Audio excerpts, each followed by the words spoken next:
Halo semua, gue Indra. Di video kali ini seperti biasa gue akan melanjutkan lagi bahasan gue mengenai alur dari manga Blue Lock. Dan oke, gak perlu banyak basa-basi, langsung saja ini dia alur cerita Blue Lock part yang ke-13. Tepat setelah Rin memilih Isagi untuk bergabung ke dalam timnya, di sini diperlihatkan Isagi yang masih memikirkan soal tendangan Rin yang harus membuatnya kalah. Di saat pikiran Isagi masih kacau, Bachira kemudian mengajak Isagi untuk segera pergi. Sebelum pergi, Isagi pun terlebih dulu meminta maaf pada Nagi, Baro, dan juga Chigiri. Namun sayangnya, permintaan maaf Isagi malah dibalas dengan sinis oleh mereka semua. Wajarlah ya, secara mereka harus mundur lagi ke babak ketiga. Tentu di sini Isagi juga sadar jika tanpa Nagi, Baro, dan juga Chigiri, ia tidak mungkin bisa melangkah sejauh ini. Oleh karena itu, Isagi pun menyuruh mereka untuk cepat menyusulnya, agar mereka bisa bertarung lagi. Isagi pun pergi mengikuti tim merah, dan tentunya kepergian Isagi ini meninggalkan dendam pribadi yang membekas pada Nagi, Baro, dan juga Chigiri. Nah, saat rombongan tim merah berjalan menuju seleksi berikutnya, Isagi bertanya pada Rin, mengapa dia bisa kalah dari Rin? Di pertandingan sebelumnya sebenarnya apa yang Isagi telah lewatkan? Rin pun menjawab bahwa itu sangat jelas, jawabannya tak lain hanyalah keberuntungan. Namun Isagi masih belum puas dan tak terima dengan fakta yang Rin ucapkan. Ia yakin jika Rin pasti punya jawaban yang lebih konkret. Rin pun menegaskan jika keberuntungan bukanlah semata-mata murni sebuah kebetulan. Keberuntungan adalah elemen dasar dalam sepak bola yang hanya akan datang pada mereka yang bergerak sesuai keinginan mereka. Rin bilang jika Isagi tidak bisa memahaminya, maka Isagi tidak berhak hidup di dunia kompetitif.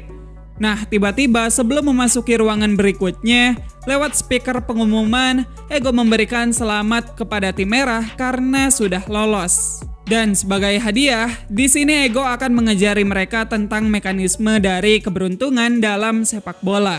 Pertama-tama, Ego menganalogikan keberuntungan dengan melontarkan pertanyaan.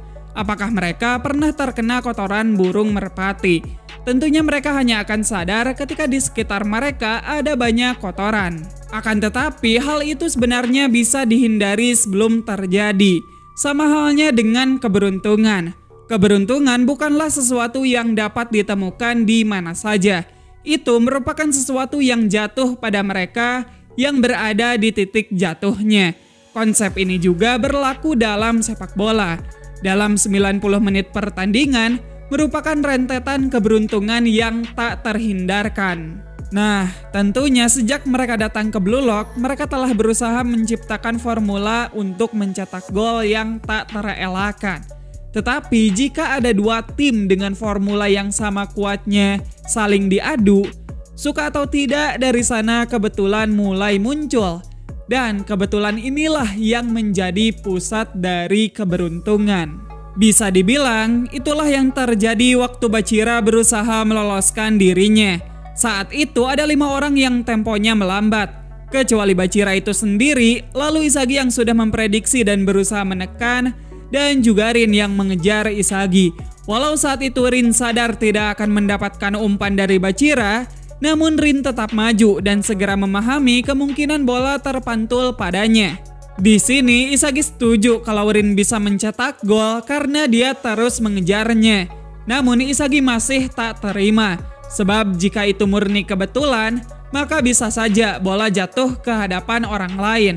Ego pun membenarkannya, tapi jika bola jatuh ke kaki yang lain, kemungkinan yang akan terjadi hanyalah perebutan penguasaan bola saja. Ego kemudian menjelaskan semisal Rin tidak mengejar, masih ada kemungkinan bola jatuh padanya.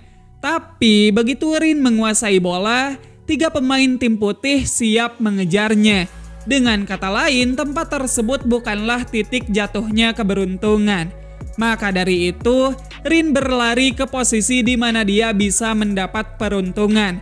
Dan kebetulan saat itu cuman Rin seorang yang mencoba peruntungan tersebut. Tentunya masih ada kemungkinan bola jatuh ke tempat yang lain, dan hasil jadi terbalik. Memang tidak bisa dipungkiri, faktor penentu game kemarin adalah keberuntungan. Tapi saat keberuntungan itu datang, mereka yang cuma diam dan melihat tak akan pernah mendapatkan kesempatan yang sama. Jadi intinya hanya mereka yang punya indera penciuman tajam yang akan disenyumi oleh Dewi Keberuntungan. Keberuntungan hanya akan turun pada mereka yang benar-benar siap bertarung.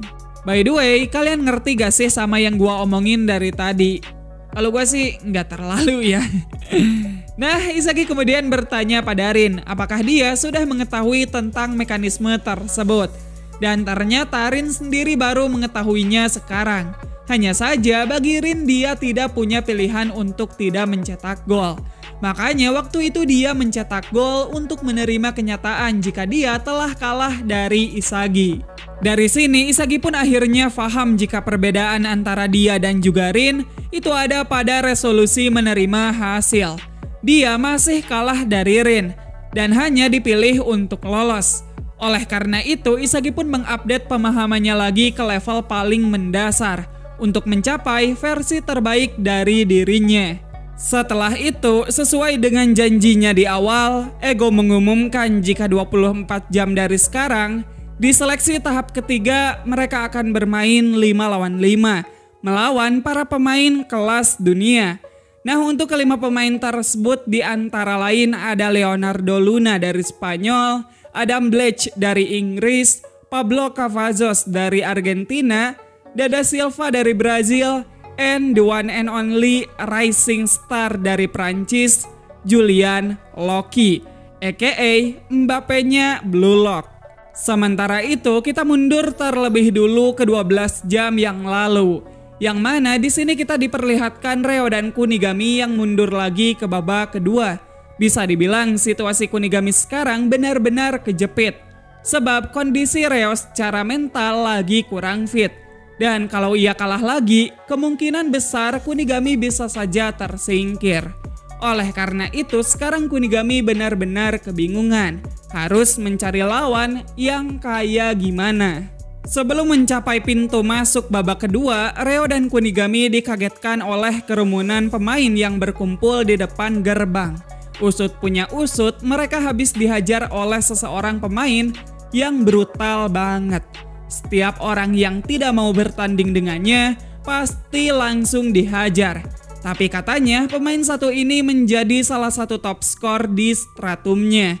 Dia adalah Shido Ryusei. Menariknya di sini Shido satu tim dengan Igaguri, dan alasan Shido bisa mundur ke babak kedua ya karena di pertandingan sebelumnya Doi terlalu barbar sampai-sampai mendapat kartu merah.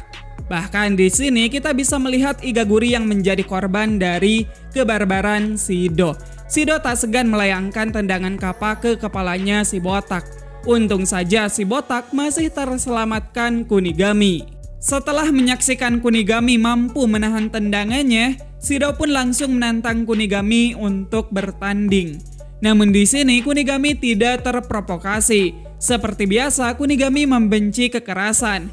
Ia hanya ingin main bersih dan sportif. Akan tetapi Shido masih tidak mau menyerah.